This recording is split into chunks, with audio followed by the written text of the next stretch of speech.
देश नीति, केवल सच्ची और पक्की खबरें। देश नीति में दर्शकों आपका स्वागत है। मैं हूं आपके साथ राशिद जहीर। असदुद्दीन ओवैसी को कहा जाता है कि ये बी पार्टी है, भारतीय जनता पार्टी। बहुजन समाज पार्टी के बारे में भी कहा जाता है, साबित किया है। मैं आपको खबर बताने जा रहा हूं, मध्य प्रदेश में दो दलों के अंदर इस प्रकार की लड़ाई चल रही है कि कांग्रेस को वहां पर एज मिलता दिख रहा है। पिछली बार भी सरकार बना ली थी, लेकिन भारतीय जनता पार्टी की बी पार्टी कहने वाली मायावती की पार्टी वहां पहुंच गई और वहां के एक लोकल मजबूत संगठन से पैचअप करके चुनाव लड़ने की तैयारी कर रहे हैं। वो उत्तर प्रदेश से लगे हुए जो इलाके हैं जहां दलित समाज ज़्यादा है, वहां पर बहुजन समाज पार्टी किसका वोट काटेगी, अपना आप अंदाज़ा कर लीजिएगा। गोंडवाना पार्टी है वहाँ, उससे उनने पैचअप किया है।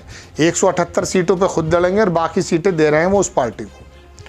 पिछले दिनों भी मैं आपको बता दूं कि एक चुनाव के दौरान तो 10% के करीब प्रतिशत बहुजन समाज का वोट है वहाँ। 8 सीटें एक बार जीत भी चुकी है बहुजन समाज पार्टी।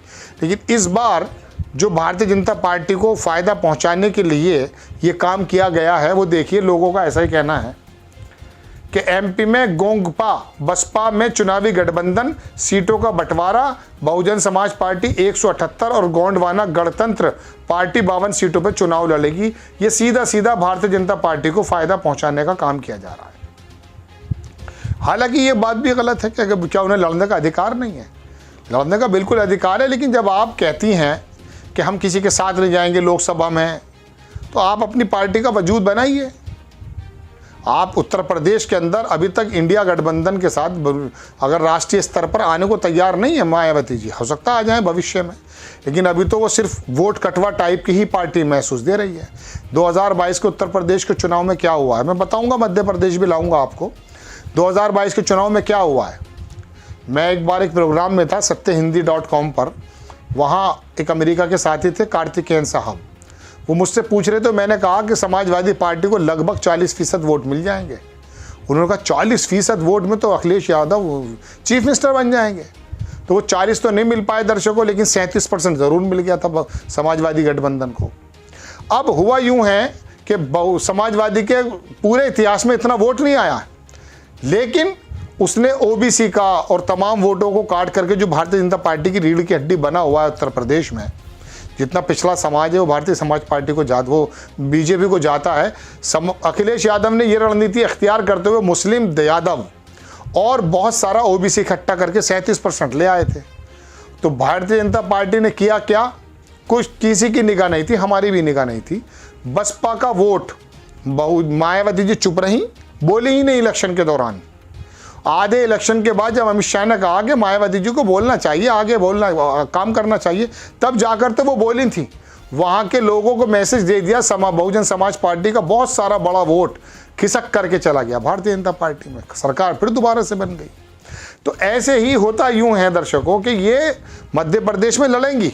8 सीटें आ चुकी हैं इनकी पहले, और मैं आपको बताऊं कि 65 सीटें ऐसी हैं जहाँ 10%, मैंने अभी बताया ना, 10% वोट जो है बहुजन समाज पार्टी का है।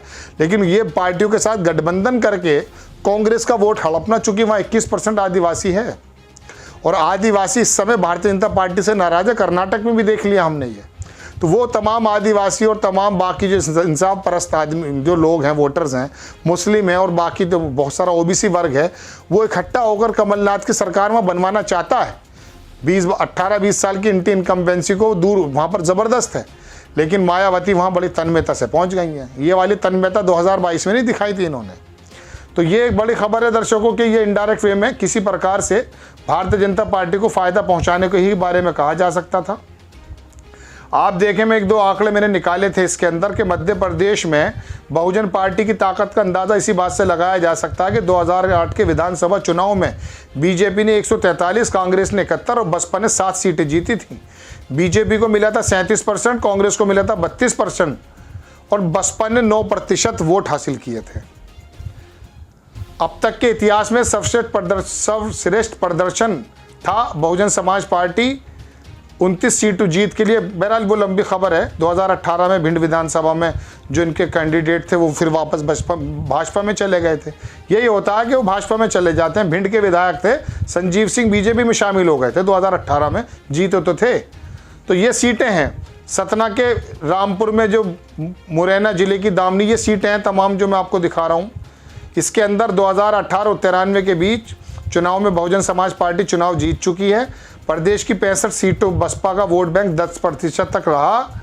2018 के विधानसभा चुनाव में 41%, वही जैसे मैंने आपको बताया, भाजपा को, और 5% पूरे प्रदेश में बहुजन समाज पार्टी को मिला था। और 2020 में 28, चलिए खैर, तो मायावती जी भी वहाँ पर किसी प्रकार से वही जो भारतीय जनता पार्टी की बी टीम कही जाती है वो साबित करने पे तुली हुई है। अब कहेंगे आप कि भाई ये एंकर जो है कि क्या बहुजन समाज पार्टी को लड़ने का मौका नहीं मिल रहा है? जब आपको गठबंधन में जाना ही है, अधिसूचना जारी होने के बाद अभी लोगों का कहना जेल से डर रही हैं या कुछ ईडी और सीबीआई से डर रही हैं, तो आप वहाँ पर थोड़ा सा बैक हो जाइए।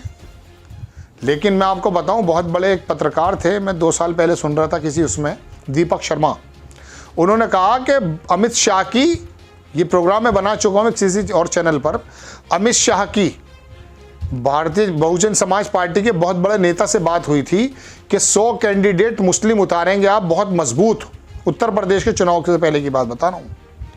ये एक बहुत आज तक के अंदर रहे वो पत्रकार, उनकी बात है, ये पड़ी हुई है, सत्य हिंदी पर ही शायद बहस कर रहे थे वो। तो इस तरह का मामला होता है जो आपको और मुझे प्रत्यक्ष रूप से नज़र नहीं आता, लेकिन बैकडोर क्या क्या मामला हो जाता है ये तो आपको अंदाज़ा हो जाना चाहिए। बहरहाल वहाँ पर मायावती की एंट्री हो गई है और वो किसी प्रकार से कमलनाथ और कांग्रेस की टांग खींचने का काम लगभग कर चुकी हैं और कर रही हैं। लेकिन फिर भी वहाँ आदिवासी और तमाम जो ये ओबीसी इकट्ठा है, सर्वे के अनुसार भी और वैसे भी मैं आपको बता दूं कि वहाँ स्थिति कांग्रेस की बहुत ज़्यादा मजबूत है। आपको खबर कैसी लगी अपनी राय कमेंट्स बॉक्स में ज़रूर दीजिए। चैनल को सब्सक्राइब कीजिए, शेयर कीजिए। नेक्स्ट टाइम मैं किसी खबर के साथ आता हूँ। जय हिंद। आपका एक सब्सक्राइब हमारे लिए महत्वपूर्ण है। देश नीति को अभी सब्सक्राइब करें और बेल आइकन को दबाना ना भूलें।